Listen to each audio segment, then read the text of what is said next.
Hey, my name is Sajad, and welcome to the Sunan Weekly Podcast, where we share with you some of the awesome projects we are working on, along with some of our biggest takeaways this week. Here, we want to give you a chance to see how we are making a difference so that we can all level up. Hey, hope everyone is doing well. Welcome back to the next round of the Sunan Weekly Podcast. What are we working on? This week, we released another amazing blog post titled 5 Tips for Dark Theme Designs.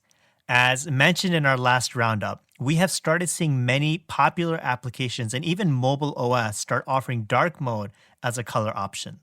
Now, over the past few months, many researchers have tried to quantify the amount of interest out there for dark mode.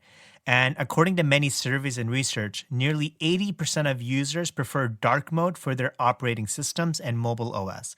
Now, as marketers and designers, we have to start asking ourselves, how can we begin to leverage dark mode on our websites and applications? A common mistake that I have seen is that many designers are starting to use pure black and overly saturated colors.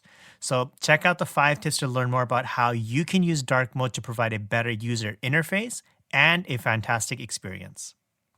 My biggest takeaway this week: shift from a scarcity mindset to an abundance mindset. The only thing that's guaranteed in business is change. And a business that fails to change will simply cease to exist.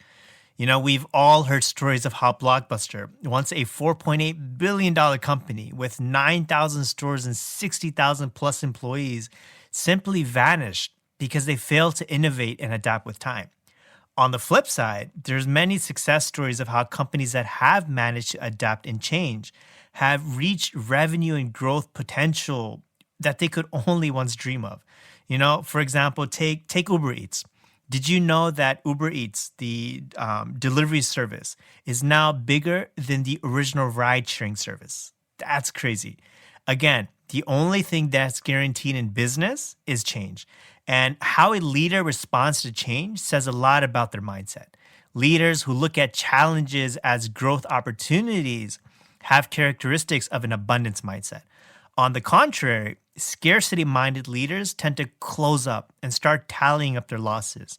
And even worse, what I've seen is they go down the rabbit hole of dissonance and become risk-averse leaders. You know, the type of leaders who are comfortable with the status quo and prefer not to sail the uncharted waters of change. They simply prefer to be tied to their docks of predictability and assurance. So how do you develop the abundance mindset? Here are 3 simple tips to help get you started. Number 1, train your mind to recognize more possibilities. A simple question we should ask ourselves often when we find ourselves in the scarcity mindset is, how can we make this pie bigger? How can we create more creative win-win situations? How can we step outside the problem frame and come up with creative solutions? Let me give you an example. When Sunan Design started a few years ago, our only focus was creating graphic designs.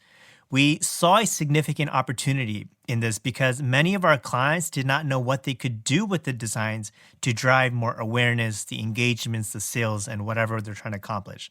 The only thing that they could think of and they would typically do is they would blast it on social media and email campaigns and maybe even throw in a few dollars behind the conventional Facebook boost option in hopes to drive sales. And seeing this as an opportunity, we launched Sunan Marketing, where we take the guesswork out of running digital marketing campaigns. Always remember, the size of the pie is not finite. With enough creative juice, we can create more possibilities for us and everyone that we serve. Number 2, surround yourself with people who have an abundance mindset. Believe it or not, your close circle of friends and peers have a direct impact on your perspective. And as we mentioned in our last roundup last week, look around you. If your circle isn't inspiring you, it's not a circle, it's a cage. And abundance leaders invest in their teams.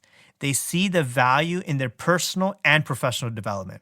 So if you are in that leadership role and leadership capacity, my ask for you is that you carve out time on the weekly where you can be that tide that collectively lifts everyone up. Number 3, level up your perspective, especially if it's not serving you. If our perspective on life and business is so small that it's suffocating us, We need to scale up our ambitions. We need to start looking at challenges as opportunities. We need to look at change as an adventure. We need to look at failure and growth as learning opportunities. Never underestimate your ability. Exercise your tenacity muscle so that you can work through the challenges and build perseverance. As Henry Ford so eloquently said, failure is simply an opportunity to begin again, but this time more intelligently. Now it's your turn. Follow the 3 simple tips to get you started. And always remember, both scarcity and abundance are simply a state of mind. And at the end of the day, what you believe is what you shall receive. Time to level up.